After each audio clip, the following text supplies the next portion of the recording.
بسم الله الرحمن الرحیم. سبق 13 معرف اور قول شارح کا بیان. په دې درس کې به د معرف او د قول شارح تذکره کوي چې په اولنی درسونو کې موږ د دې وضاحت کړو. د منطق غرض دا دی، یاد ساته چې معلوم تصورات راجمع کې او مجهول تصور ته حاصل کی. معلوم تصدیقات راجمع کې، مجهول تصدیق ته حاصل کی. چې دا کم معلوم دي ته معرف قول شارح وي.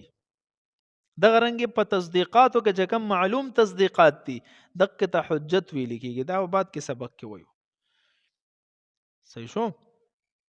لکه مثال په تور باندې حیوان د علم مونږ تشتا چې هر زنده سر ته وي. ناطق علم شته چې هر صاحب عقل ته وي. چې کلم دا دوانه را یوزیم کل نو دونه د یو بل سیز علم رالو چې بای دا خو انسان ته وي، پاغه کې حیوانیت شته، ناطقیت شته، په بل چا کې نشته. نو حیوان ناطق خو انسان ته وي. نو حیوان ناطقون د توي معرف قول شارح،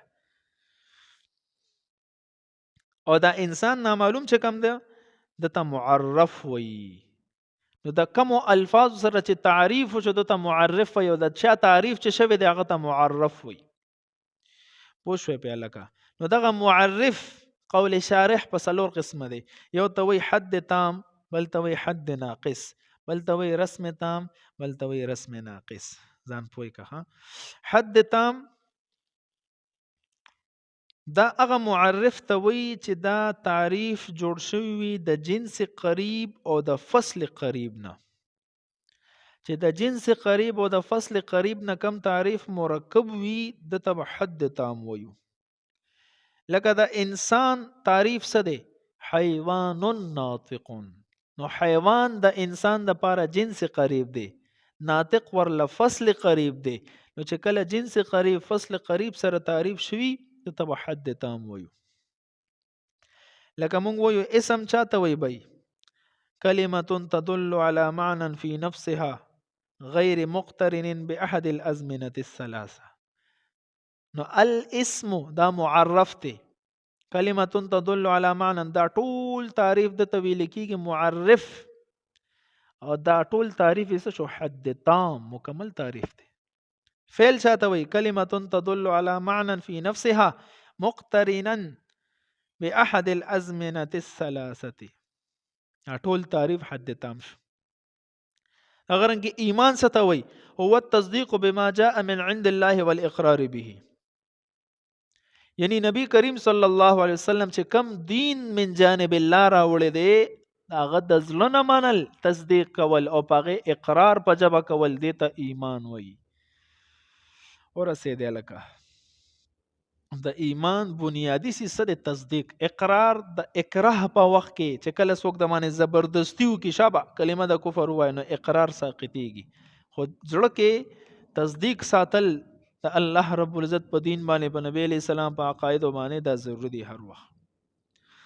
یو د حد ناقص دا هغه معرف ته وی چې دا د جنس بعید او د فصل قریب نه مرکب وي، او یا صرف د فصل قریب نه جوړ وي.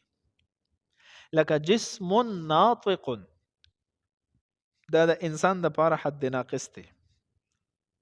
دکه جسم د انسان د پاره څه دی؟ لکه جنس بعید، وخت موږ وضاحت وکړو. اور ناطق ورله فصل قریب دی. نو جسم کې خو ډیر څیزونه داخل دي کنه، نو د انسان کامل تعریف نشو ځکه وته حد ناقص وي. رسم تام چاته وي؟ چې هغه معرف د جنس قریب او د خاصه نه جوړ وي. جنس قریب او د خاصه نه، مثلا حیوان ضاحک، نو دا د انسان د پاره رسم تام دی. الکه حیوان د انسان د پاره جنس قریب دی، اور ضاحک ورله خاصه را ضحک صرف انسان کی. وشوی لکه. او رسم ناقص چاته وی؟ هغه معرف چې د جنس بعید او د خاصه نه جوړ وي، او یا صرف د خاصه نه جوړ وي.